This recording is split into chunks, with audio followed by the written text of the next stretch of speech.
Feel we lost, you know? Yeah, I think you're right, because I do not know this part of town at all. It looked familiar, right? But I'm too sure. Man, we should have taken that left. Wait. You hearing music? Yeah. It coming from in here. Look a man there in the robe. Maybe we should ask you something.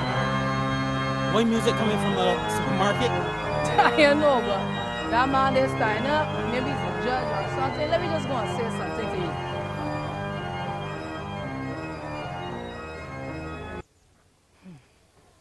Hi. Hello. Hi, good day. Hey. Hi. We seem to be a little bit lost. Very lost. You are? Yeah. Okay, where are you trying to get? Where are you trying to go? I'm definitely not the supermarket. Nah. No, this is not a supermarket. What? This is actually the Calvary Moravian Church. And this road that we are on is... This is Roebuck Street to be exact. But this is the Calvary Moravian Church. It used to be known as Roebuck Church for a while. It's not a super. That will explain the music. Oh, the music, yeah. Oh, you mean the organ? Okay, that's our organist, Brother Andrew Ullman.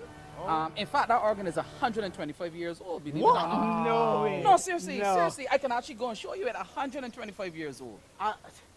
We got enough time. We could go. I think we can go. We already lost anyway. Okay, well, come, let me show you around. I'll show you. Welcome to Calvary. Thanks. Okay, all right.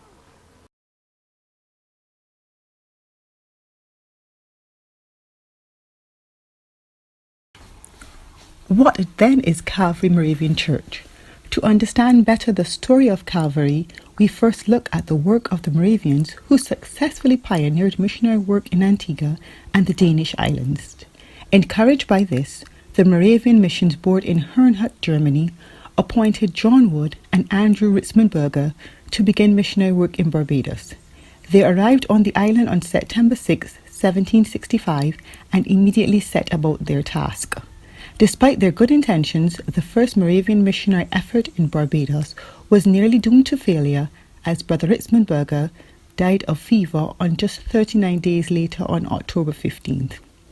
Brother Wood, feeling alone in a foreign culture and unwelcomed by the white planters, lost courage and abandoned the mission. In June 1766, the mission board called Brother Dozzard of Fulnet, Yorkshire, England, to replace Ritzmanberger. Within a week of arrival, he too died of fever.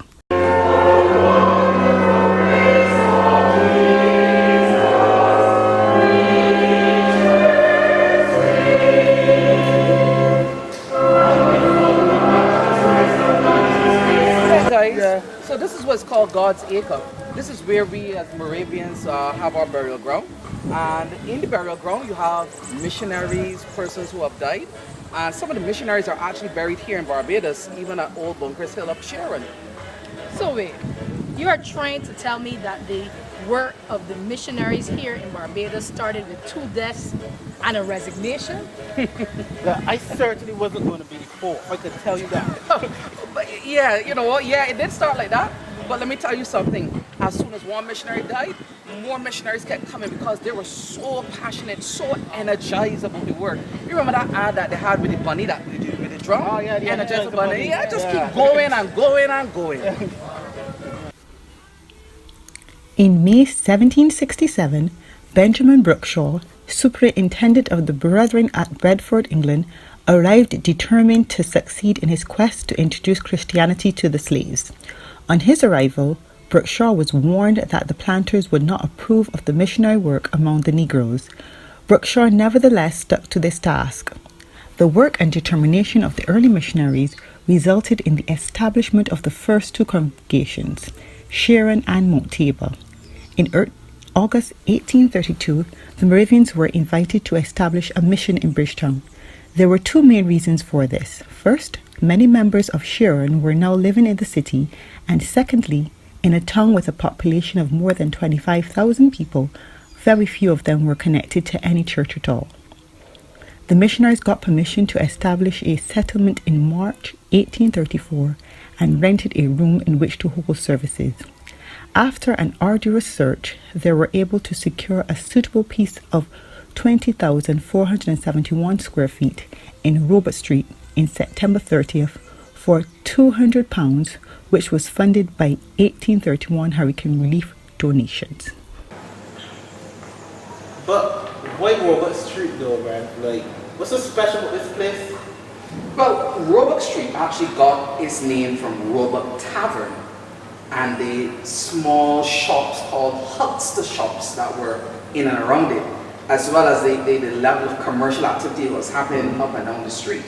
In fact, you know, so many other things were happening that they had a number of slaves that used to live in and around the area. And then I believe that one of the reasons that the missionaries came here was that there were some social ills and things happening, you know, like gambling and drinking and cockpit fighting. In fact, we're actually standing over one of the old cockpits that were in Roebuck Street, where persons used to gamble and fight their cocks. Yeah, No believe way. it or not. I get it. It was a challenging area, but an area with a lot of need. And that's one of the things about the missionaries. They came to really meet the needs of the slaves, of the people, and to address some of the social ills that were happening at that time. So you're right. Work on a chapel began on October 27, 1834, 3 months after the emancipation of the slaves. Members from Sharon and Mount Tabor volunteered their services as laborers and masons, sent food or donated money and building materials. The church opened for divine worship on Sunday, May 3, 1835, and the building was dedicated on July 10, 1835. In October, land adjoining the church was purchased for use as a cemetery. Calvary, from its inception, was never just a chapel. It also served as a school to which several young people and adults from the surrounding area came for daily instruction. This idea of Calvary as an educational hub was bolstered when Reverend James Young Edgehill joined the Moravian Church. He had already opened a Sunday school for poor children in his home, which he, with the help of a Moravian teacher, transformed it into a day school. These ragged schools, so named to reflect the dress of the children. Thanks a lot for the water, Rev. So it was real hot. Huh, you're welcome. So in here was an old school room. Ah, yes, it was. It was actually a school. Upstairs and downstairs wooden school. Seriously. Yes. So y'all only taught religious here? No, actually, they used to teach sewing and reading and writing and tailoring and singing. They offered all those courses. Wow. So teaching is a big deal there. Yeah, definitely. In fact, this plaque here, Sir Frank Worrell, was a student of the Roebuck Moravian School. No way. Yeah, he was actually one of the former great cricketers of the West Indies. Wow. Yeah. That's great. Yeah. So y'all still do teaching here? Yeah, we continue with the Calvary Institute. And at the Calvary Institute, we offer a number of courses. We offer photography, videography, floral arranging, mathematics, English, you name it, a whole wide range of courses from primary up to secondary, even adults. I always wanted to do photography. Really? Yeah, yeah. Wow. Yeah, because he needs to be behind the camera instead of in front of it.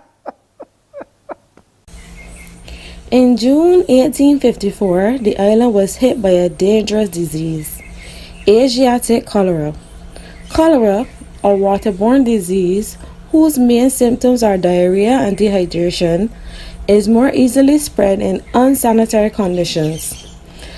The missionaries were forced to turn their attention to administering medicine and caring for the afflicted because there was a shortage of doctors.